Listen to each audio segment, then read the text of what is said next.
Did you know that the number of parents refusing vaccines is at an all-time high, which is leading to an increase in vaccine-preventable diseases? At some point in your life, you have chosen whether to have a shot or not to have a shot, and maybe even for your children. And if you haven't had that choice to make that decision yet, you probably will pretty soon. Being someone who's going into the medical field, I feel like it's very important that everyone is fully informed on the pros as well as the cons of vaccination. Today I'm going to inform you about common views on vaccinating children as well as common views on why not to vaccinate your children.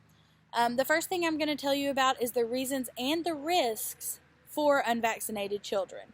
Then I'm going to talk about the pros of vaccination. And finally, I will explain the importance of the healthcare worker concerning vaccinations. First, I'm going to tell you the reasons and the risk for unvaccinated children. Unvaccinated children are at an increased risk for contracting vaccine-preventable diseases, which are also known as VPDs, and transmitting them to children who are too young to get the vaccines or those who have medical conditions and they are not allowed to have the vaccine because they cannot fight the live virus in the vaccines. In recent studies, it shows that outbreaks of VPDs have increased by quite a bit. And a big thing, or a big reason that parents don't want to get their children vaccinated is because they're scared that it'll cause harm or might overload the immune system, which are totally understandable. Recently, there was a big discussion about how vaccines can cause autism. At this time, I have not been able to find any scientific evidence or any proof that it truly does cause autism. But I have a friend very close to me who says that that is the reason her nephew has a certain type of autism or is on the spectrum now, because he was fine until he started getting the shots. Another thing is, parents, it's a lot of shots, especially if you don't do them, like start them at a young age. And some parents don't really know about shots until they get ready to take them to kindergarten. And all of a sudden, it's like you can't come unless you have these shots, or you say you're not going to get them. And so parents are scared that by giving them all these shots at once, that it'll overload the immune system. Or some parents some vaccines can be very expensive and don't have the resources to do 7 shots at once for kindergarten. So a lot of children are actually not completely like, I don't have any shots. It's more of they opt out of certain shots that either the parents deem unnecessary or too dangerous, or that they just didn't get because they were getting certain other shots and couldn't get them at the same time, etc. But some parents believe that their child isn't at risk for some of the diseases because of the fact that these are getting less and less, or that the disease isn't dangerous and that the vaccines will not work, which in some cases the vaccine is not 100% proven that it will work, but it's like 99.5% of the time it does in fact work. Some parents want their children to develop immunity naturally. So get it and fight it so they can build up their immune system. And there's also people who have ethical and moral issues because they use aborted cell lines, fetal tissue, and blood, as well as they do testings on animals. And that can cause a big moral and ethical problem and religious in some cases.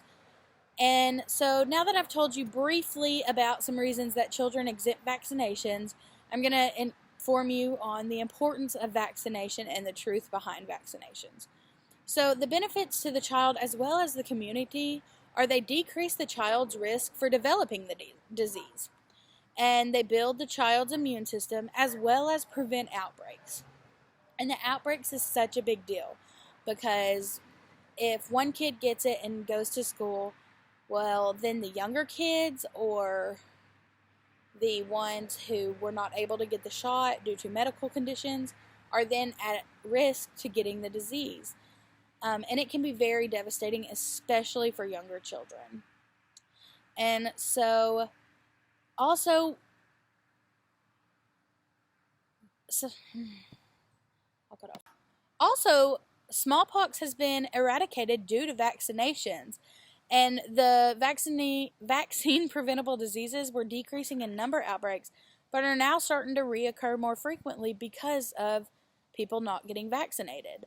Now that I've told you about kids who exempt vaccinations, as well as how beneficial vaccinations are for you briefly, I'm going to talk about how being a primary care physician or going to your primary care physician is very important as far as vaccines and getting the information needed. The big thing is the primary caregiver has to maintain public confidence in the utility and safety of the vaccine.